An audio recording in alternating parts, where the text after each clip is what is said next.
What's the most entitled thing a family member has demanded from you? After 7 months of failed attempts, my husband Kyle and I announced that we were finally pregnant. Everyone erupted with cheers, except for my sister Jacqueline, who smashed her wine glass against the marble counter. "How dare you!" she shrieked. "You know how long I've been trying for a baby. I deserve to be the first." Mom tried to tell her 19-year-olds aren't ready for a baby, but Jacqueline refused to back down. She grabbed her purse, then dramatically stormed out yelling that I better abort my baby within 1 week, or else she's getting the police involved. The next morning, she showed up at our door with printed pages from abortion clinics, shoving them into Kyle's chest while he was still in his boxers. "I made appointments for her at 3 different places," she announced to our entire cul-de-sac. "She just needs to pick one." When Kyle tore up the papers, she called the whole family demanding an emergency intervention. That Sunday, 23 relatives crammed into Mom's living room, while Jacqueline stood at the fireplace like she was delivering a TED Talk on why I was destroying her life by having a baby first. She actually had a PowerPoint. Our Uncle Jeffrey, who's a lawyer, finally told her there's no legal precedent for forcing someone to abort because you want to be pregnant first. She pointed at me with tears streaming down her face and said if I didn't terminate by Monday, she'd never speak to any of us again. But we called her bluff, and all 23 of us told her, "See you, Felicia." She actually left sobbing, and we didn't hear from her for a long time. And then, 7 months into my pregnancy, we were having our baby shower when the door flew open. It was Jacqueline. She walked in with her hand on a massive belly, wearing a shirt that said, "First grandchild loading." Everyone went silent. Mom dropped her cake knife. "Surprise! I'm almost due," she announced, spinning around so everyone could see. "I got pregnant right after that horrible meeting where you all betrayed me. I'm 10 weeks away from giving birth." Nobody was impressed, and when I decided to screw with her and mentioned my due date that was 8 weeks away, her face turned deep red with anger. She grabbed my arm and whispered the dates didn't matter because she'd make sure hers came first, then left before anyone could respond. My mom called me that Tuesday bawling her eyes out. She'd found out from Jacqueline's roommate that Jacqueline had been taking black market labor induction substances she'd bought from some website in Romania, risking her baby's life to deliver before me. Now, Jacqueline was in the ICU, but not because of the substances. Turns out, Jacqueline had found some girl on Craigslist whose mother used to be a midwife in the Philippines, and paid this girl to perform a C-section in her living room. The girl kept refusing, saying Jacqueline was only 31 weeks. But my sister threatened to do it herself with kitchen knives if she didn't help. They used box cutters sterilized with vodka. Jacqueline lost so much blood that her neighbor saw it seeping under the apartment door. The baby somehow came out alive, but he was purple and barely breathing. They both nearly died in the ambulance. The baby went straight to the NICU on a ventilator, and Jacqueline needed a full hysterectomy. She'd never have another child. When she came to, the first thing she did was call me from her hospital bed. "You did this," she gasped through the oxygen mask. "My baby is dying because you couldn't wait until me to have a child." The craziest part about all this is now that she was fighting for life, suddenly the family was split down the middle. One half thought she'd lost her mind, but the other actually thought I should have delayed announcing my pregnancy to spare her feelings. One aunt even said I should have just aborted. But everyone agreed on one thing. We all needed to be there for the sick baby. My own pregnancy became pushed to the side. I didn't mind much, though. My baby was mine and my husband's, not my mom's.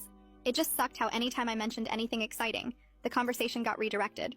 3 days before my due date, I was admitted for monitoring. Jacqueline's baby was still critical.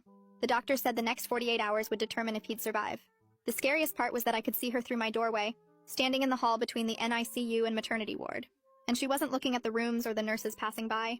She was staring directly at my belly with an expression I'd never seen before. Tomorrow morning, they're inducing me. Jacqueline knows the exact time. She's been asking the nurses questions about the delivery room locations and whether they ever leave babies unattended. The NICU is 1 floor below maternity. If her baby doesn't make it through the night, I don't know what she'll do when mine is born healthy in the morning.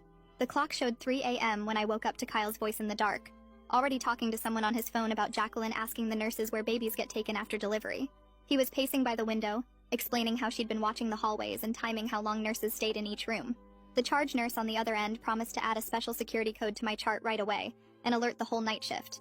Kyle wasn't satisfied, though, his voice getting louder as he demanded specific names of who would protect us and exactly what they'd do if Jacqueline tried to get near our baby.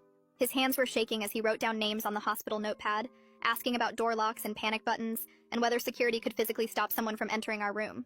The nurse kept trying to calm him down, but Kyle wanted a meeting with hospital security before my induction started at 8 a.m. Within an hour, Francis Bergman showed up at our door wearing a security supervisor badge and carrying a thick folder of protocols.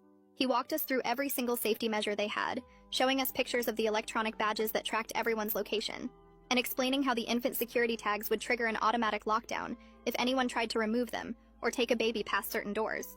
Francis took out his phone and had me send him the clearest photo I had of Jacqueline, so he could distribute it to every security guard on every shift with instructions to watch for her. He showed us the dedicated officer assigned to the maternity ward and gave us his direct number, promising someone would check on us every hour once labor started.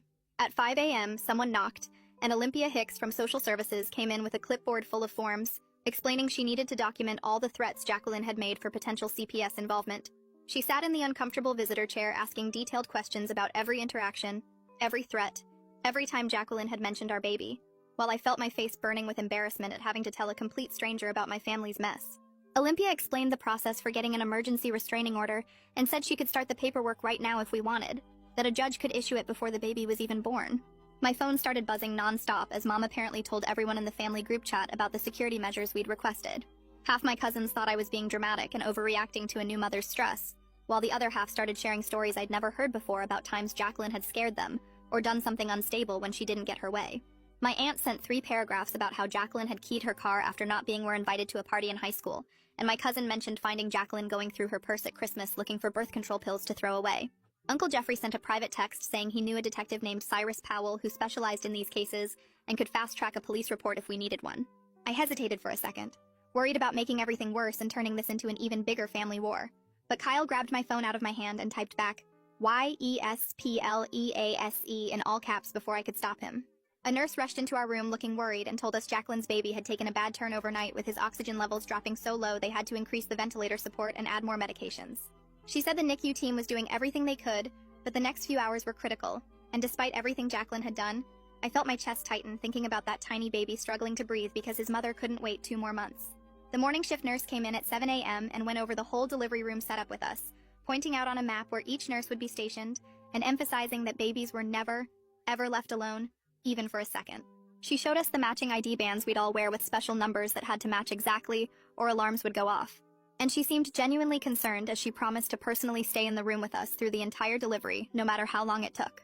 I grabbed a piece of paper and wrote down exactly 4 names of people allowed to visit us: Kyle, Mom, Uncle Jeffrey, and Kyle's mother, then handed it to Francis along with very specific instructions that nobody else should even be told what room we were in or whether the baby had been born yet. Francis took the list seriously, making me initial next to each name and asking for physical descriptions of each person so his team could verify identities before letting anyone through. Kyle pulled me into the bathroom and closed the door, his whole body shaking as he admitted he was terrified he'd freeze up if Jacqueline actually showed up during delivery, that he wouldn't be able to protect us when it really mattered. He kept saying he should be stronger, should be ready to fight, but all he could think about was how he'd failed to see this coming and stop it before it got this bad. We held each other in that tiny hospital bathroom, promising we'd protect each other and our baby, no matter what happened, and I could feel his heart racing against my chest as we both tried not to cry. The bathroom door opened, and Francis was standing there with his clipboard, telling us that Jacqueline had just tried getting past the main security desk using a visitor pass from yesterday. She told the guards she needed to check on her baby, but they recognized her from the photo I'd given them earlier and walked her straight back to the NICU waiting area with a warning about restricted access. Francis said she kept arguing with them the whole way, insisting she had a right to see me since we were sisters, but they held firm and told her one more attempt would mean removal from the hospital completely. Kyle squeezed my hand harder as Francis explained they'd now stationed someone specifically to watch for her near all the maternity ward entrances. I could barely process what Francis was saying because Olympia knocked and came in right behind him with a stack of papers that looked official and scary. She sat on the edge of the hospital bed and started filling out forms for mandated reporting, explaining that every threat Jacqueline had made against my unborn child was going into an official record that would trigger automatic CPS review once the baby arrived. Her pen moved quickly across the pages as she asked me specific dates and times, and I watched her write down everything from the wine glass incident to the abortion clinic papers to yesterday's hallway staring. The paperwork felt both reassuring and deeply sad because this was really happening. My own sister was documented as a threat to my child. Olympia kept her voice calm and professional, but I saw her jaw tighten when I described how Jacqueline had grabbed my arm at the baby shower and whispered about making sure hers came first. She made copies of everything and handed me a case number, explaining that this would follow Jacqueline even after she left the hospital and create a paper trail if anything else happened.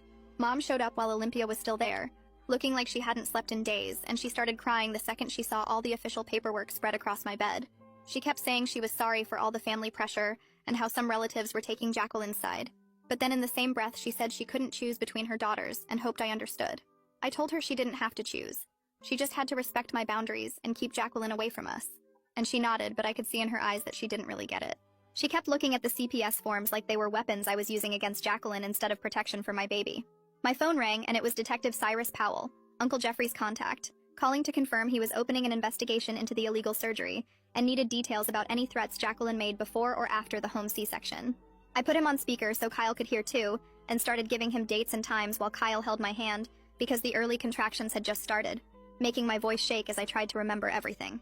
Cyrus asked really specific questions about who else heard the threats, whether I had any texts or voicemails saved, and if anyone had witnessed Jacqueline asking about delivery rooms and baby security.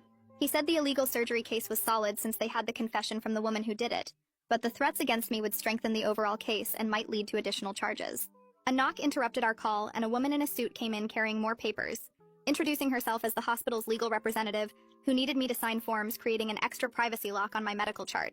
She explained that once I signed, nobody could even confirm I was a patient here unless they were on my approved list. Not even other hospital staff could share information about my room number or condition. It felt like such a small thing, but somehow it made me feel more in control, knowing Jacqueline couldn't sweet-talk some random nurse into giving her information. Kyle grabbed a yellow legal pad from his backpack and started writing down everything that had happened in the past week, saying he was sick of explaining the whole story to every new nurse or doctor who came in. He wrote dates and times and specific quotes, making a timeline that started with the pregnancy announcement and went all the way through to right now, with Francis standing guard and Olympia's paperwork spread everywhere. When he finished, he made 3 copies on the hospital's printer down the hall, taping one inside my chart folder, giving one to Francis and keeping one in his pocket. The contractions were getting stronger and more regular, and the nurse came in to check on me, immediately noticing the crowd in my room and suggesting we limit visitors to essential personnel only. Kyle stationed himself by the door like a bouncer, actually crossing his arms and standing with his feet apart, and every time we heard footsteps in the hallway, we both tensed up and looked toward the sound. Francis had to physically intercept Kyle's cousin Jefferson, who showed up with his phone out, trying to FaceTime the delivery to share the joy with the whole family, including poor Jacqueline, as he put it. Kyle's face turned red, and he told Jefferson to leave immediately, or security would remove him, and I felt so grateful I'd married someone who understood that our safety came before family politics. Jefferson tried arguing that everyone had a right to share in the moment, but Kyle just pointed down the hall and said one word, "Leave," and Francis escorted Jefferson to the elevator. Between contractions that were making me grab the bed rails, Olympia explained that we qualified for an emergency restraining order as soon as the baby was born, which would legally prevent Jacqueline from coming within 500 feet of us, or attempting any contact. Kyle immediately said yes without even looking at me, and Olympia started filling out more paperwork while I tried to breathe through the pain that was getting worse every few minutes. A different nurse accidentally entered our room instead of the one next door, and her mistake triggered the infant security alarm, this incredibly loud shrieking sound that made everyone freeze. The whole floor would go into lockdown within seconds if that alarm went off for real, she explained after apologizing, and showed us how the doors would automatically lock and security would flood the unit. After my initial panic at the sudden noise, I actually felt reassured knowing they took baby safety this seriously, and that even an accidental breach would cause such an immediate response. My phone buzzed with a text from Mom saying Jacqueline was down in the NICU asking nurses about their break schedules and when they switch shifts and whether babies are ever alone during those times. The next contraction hit so hard I couldn't even respond to the message, just gripped the bed rail while Kyle read it out loud and his face went white. He stepped into the hallway and I heard him talking to someone. Then Cyrus walked in carrying a small black notebook that he handed to Kyle. He told Kyle to write down everything with exact times and dates because we might need it as evidence later, and Kyle immediately started scribbling while I tried to breathe through another wave of pain. The contractions were coming faster now, and the nurse checked me and said it was time to move to the delivery room. They wheeled me down the hall with Kyle jogging alongside, still writing in that notebook, and Francis walking ahead of us checking every doorway.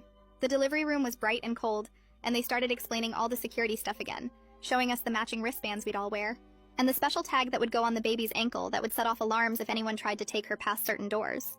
The anesthesiologist came in to check my epidural and adjust it while Kyle kept writing and I could see his hand shaking.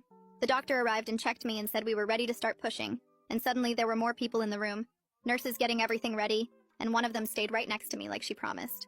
I pushed and pushed while Kyle held my hand and stopped writing long enough to count with me and tell me I was doing great. Everything hurt, and I was scared but also determined to get my baby here safely, and I kept pushing even when I thought I couldn't anymore.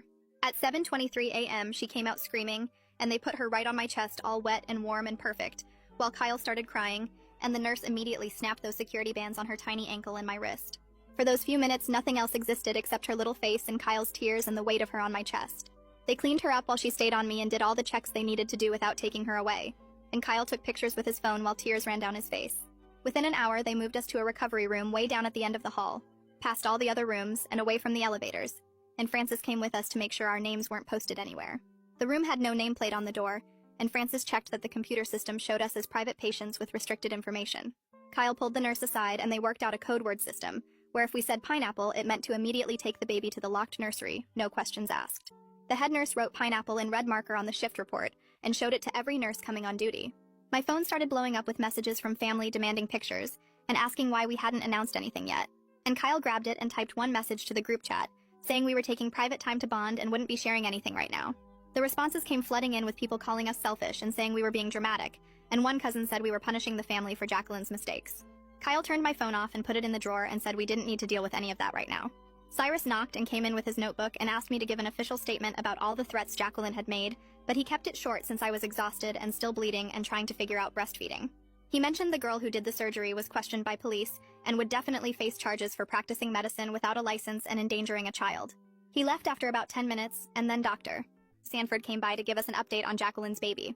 She said he was stable on the ventilator but still critical, and the next day would determine if there was brain damage from being born so early and losing oxygen during that horrible surgery.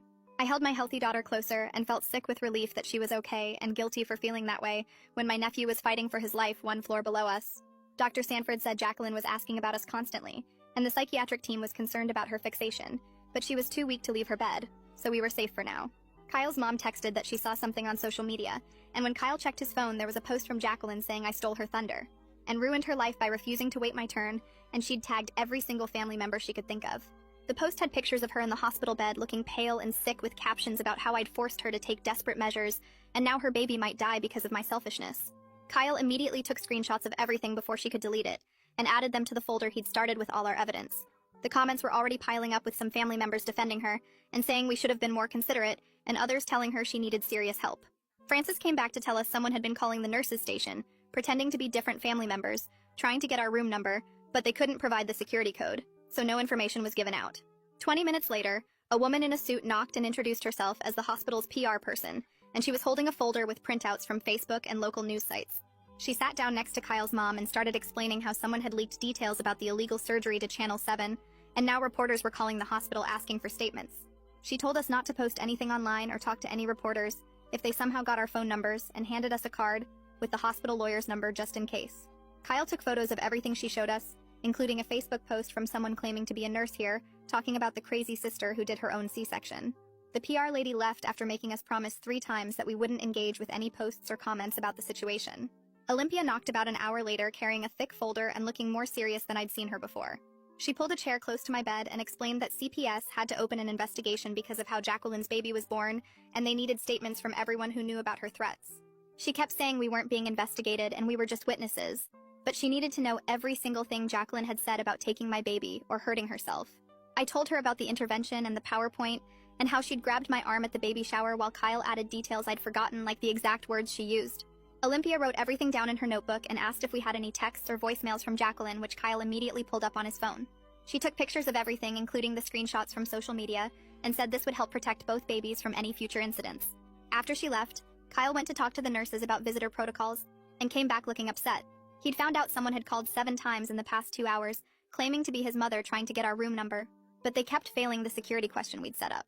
His actual mother was sitting right there next to me the whole time holding our daughter, and she looked just as worried as we were. The charge nurse came in right behind him, and said they were changing everything immediately, and Francis would handle it personally.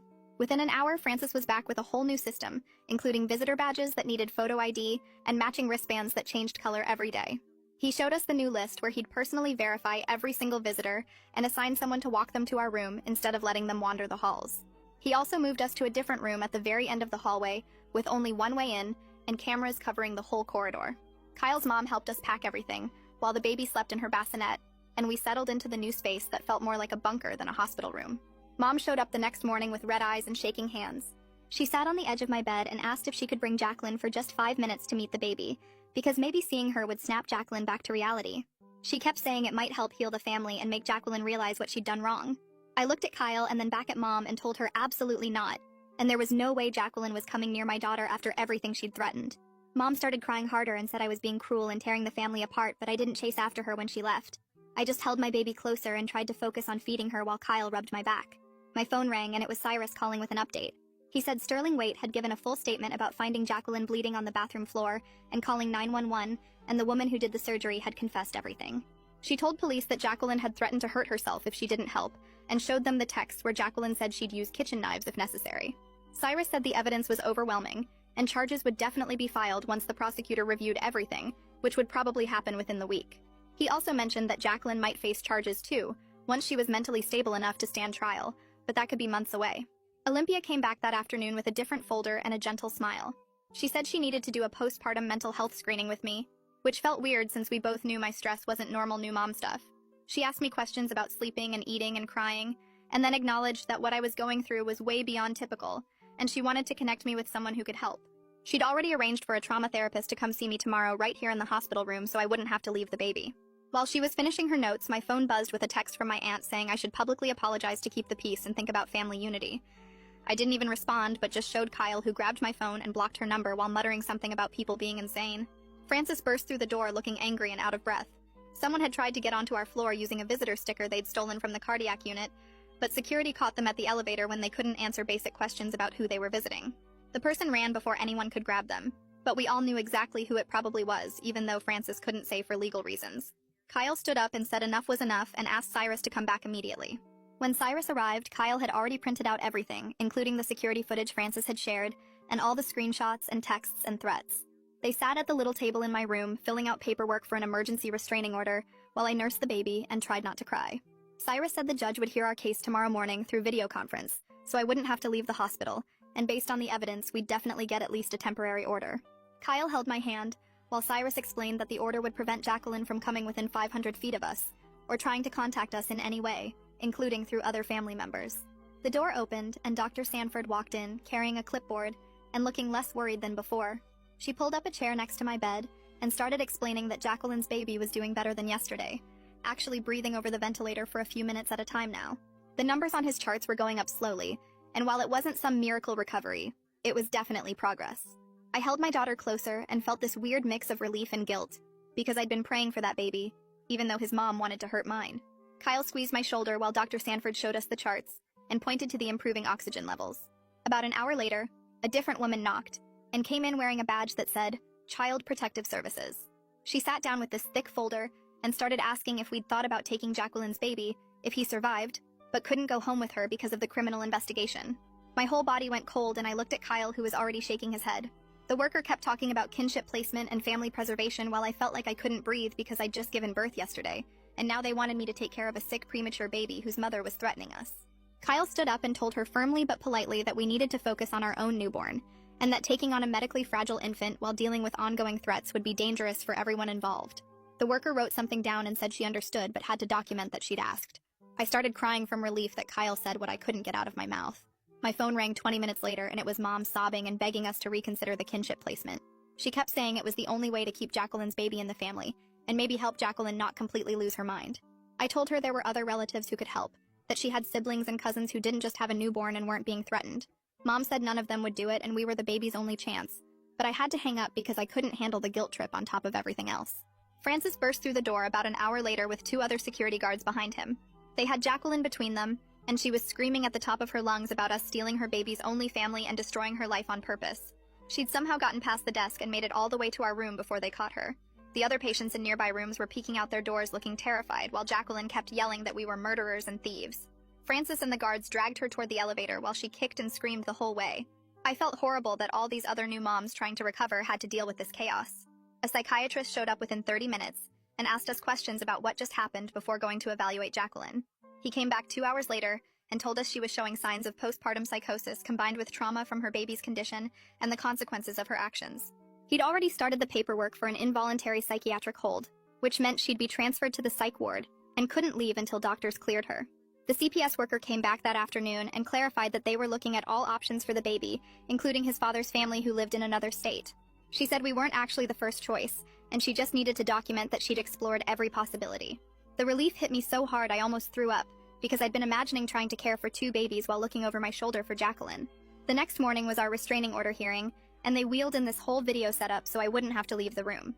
The judge appeared on the screen and reviewed all the evidence Cyrus had submitted, including the security footage and documented threats.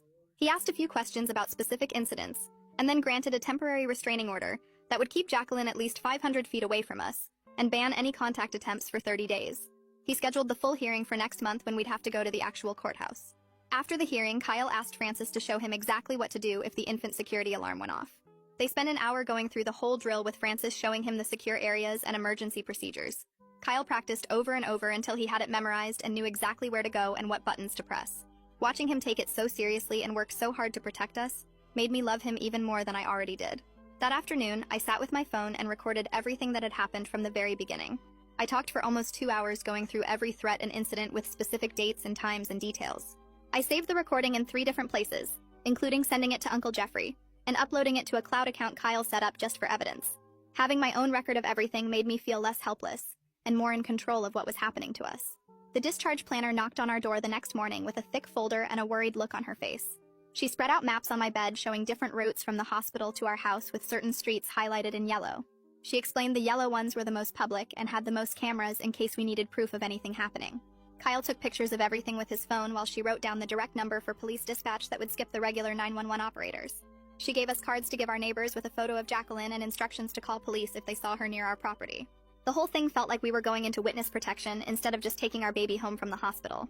Francis came by while she was still there and added his personal cell number to our emergency contact list.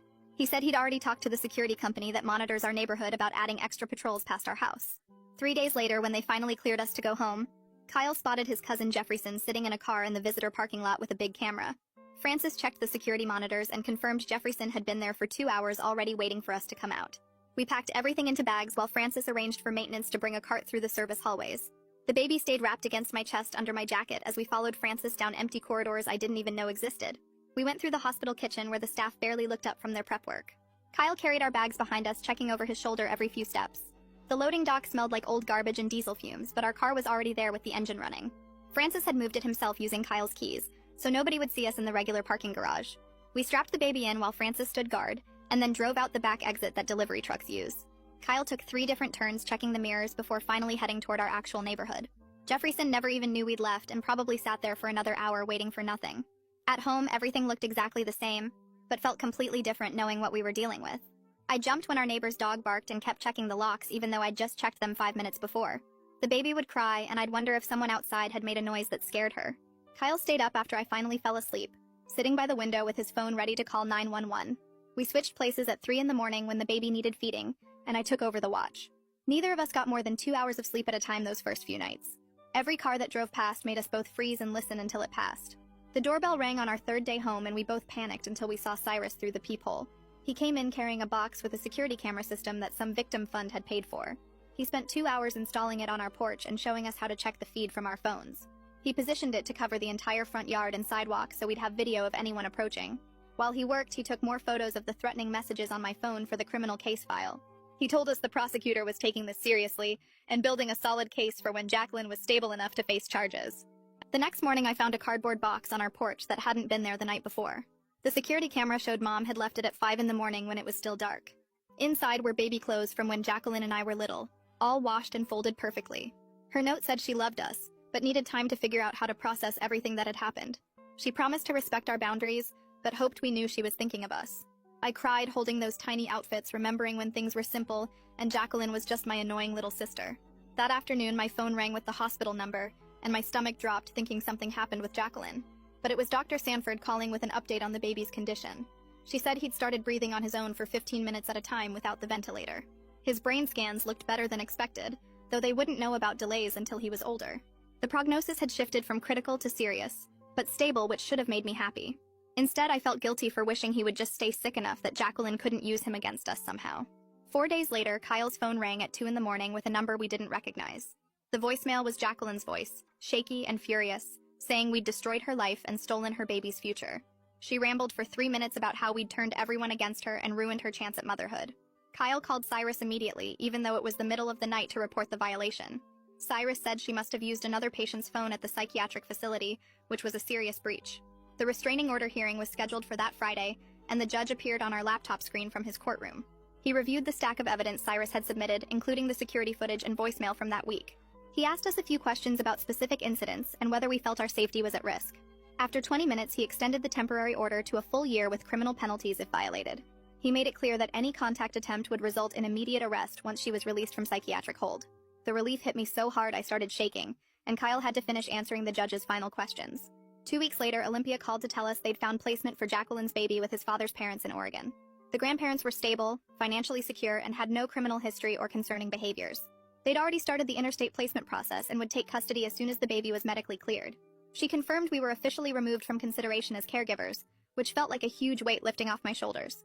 I felt guilty for being relieved, but also knew we couldn't handle that situation on top of everything else. Kyle scheduled a video call with the extended family for that Sunday to set clear boundaries going forward. 23 relatives joined the call, though half of them had their cameras off. Kyle did most of the talking, explaining we'd send one monthly update email but wouldn't respond to individual texts or calls. He said no surprise visits would be allowed, and anyone who shared information with Jacqueline would be cut off completely. Most of them agreed, though Aunt Chloe kept saying we were being too harsh on someone who was clearly sick. Uncle Jeffrey backed us up, reminding everyone that mental illness didn't excuse criminal behavior or threats. The call ended with uncomfortable silence, but at least everyone knew where we stood. Mom called 3 days later to tell me she'd signed up for therapy at the Community Mental Health Center and found a support group that meets every Tuesday for families dealing with relatives who have mental illness. She drove herself to the first meeting that same week and sat in a circle with 12 other people who understood what it felt like to love someone whose brain worked differently. The therapist gave her worksheets about setting boundaries and recognizing enabling behaviors, which she actually filled out instead of shoving them in a drawer. She started keeping a journal where she wrote down all the times she'd made excuses for Jacqueline's behavior over the years, pages and pages of incidents she'd brushed off as teenage drama or sibling rivalry. The support group leader explained how mental illness can escalate without treatment, and Mom finally stopped blaming herself for not being able to fix everything with enough love and patience. Cyrus called that Friday while I was trying to figure out the breast pump. His voice matter-of-fact as he explained the unlicensed surgeon had taken a plea deal for practicing medicine without a license and child endangerment. The woman got 5 years in state prison with possibility of parole in 3, though Cyrus said she'd probably serve the full term given the severity of what happened. He mentioned Jacqueline would face her own charges once the doctors cleared her as mentally competent to stand trial, which could take months or even a year depending on her treatment progress. The prosecutor was building a case for reckless endangerment of a child and possibly attempted murder if they could prove she knew the risks to her baby. I found a new parents group at the library that met Wednesday mornings. Just 8 moms with babies under 6 months old, sitting on yoga mats talking about normal stuff like diaper rash and whether organic formula was worth the extra money. Nobody knew about my sister or the restraining order or the baby fighting for life in the NICU. They just saw me as another tired mom trying to figure out this whole parenting thing. We compared notes on swaddle techniques and shared recommendations for pediatricians, and I felt like a regular person for the first time in months. The group leader brought coffee and homemade muffins, and we took turns holding each other's babies when someone needed a bathroom break, or just a minute to drink their coffee while it was still warm. The psychiatric facility called Kyle to inform us they were transferring Jacqueline to a specialized long-term treatment center 2 hours away that focused on postpartum psychosis and trauma-related disorders. The intake coordinator explained she'd be there for at least 6 months, possibly longer, with no set discharge date until the treatment team felt she was stable enough for outpatient care. They had strict visiting policies and all communication had to go through the clinical team first, which meant the restraining order would stay in full effect even while she was hospitalized. The facility specialized in cases like hers where criminal charges were pending alongside mental health treatment, with security protocols to prevent patients from leaving without authorization. Dr. Sanford caught us in the hospital parking lot during our 2-week checkup, having just come from checking on Jacqueline's baby in the step-down nursery. She explained his brain scans showed some areas of concern that would likely result in developmental delays, though they wouldn't know the full extent until he was older and hitting milestones. The grandparents from Oregon had arrived and were learning how to manage his feeding tube and monitor his oxygen levels for when they could finally take him home in another month or 2. She handed us a photo they'd asked her to share. Just a tiny baby in a onesie that said, "Little fighter" with tubes. And wires attached, but eyes wide open. And he looked exactly like Jacqueline did in her baby pictures Mom kept on the mantle. Kyle sat down that night with his laptop and created a family communication system, using a group email that would go out once a week with basic updates about the baby and nothing else. No individual texts or phone calls unless there was an actual emergency. No discussing Jacqueline's situation unless it directly affected our safety. No sharing photos on social media where she might see them someday. He set up an auto-response for any family members who tried to contact us outside the weekly email, politely directing them back to the boundaries we'd established. The system felt cold but necessary, giving us space to be new parents without constant family drama, while still maintaining some connection for the relatives who'd respected our boundaries. I pumped extra milk every morning and Kyle would drive it to the hospital in a cooler marked for the NICU donation program, along with the preemie clothes we'd bought just in case our daughter came early. The NICU coordinator never asked who it was for, but I think she knew, giving us a small nod of understanding when Kyle dropped off the supplies at the desk.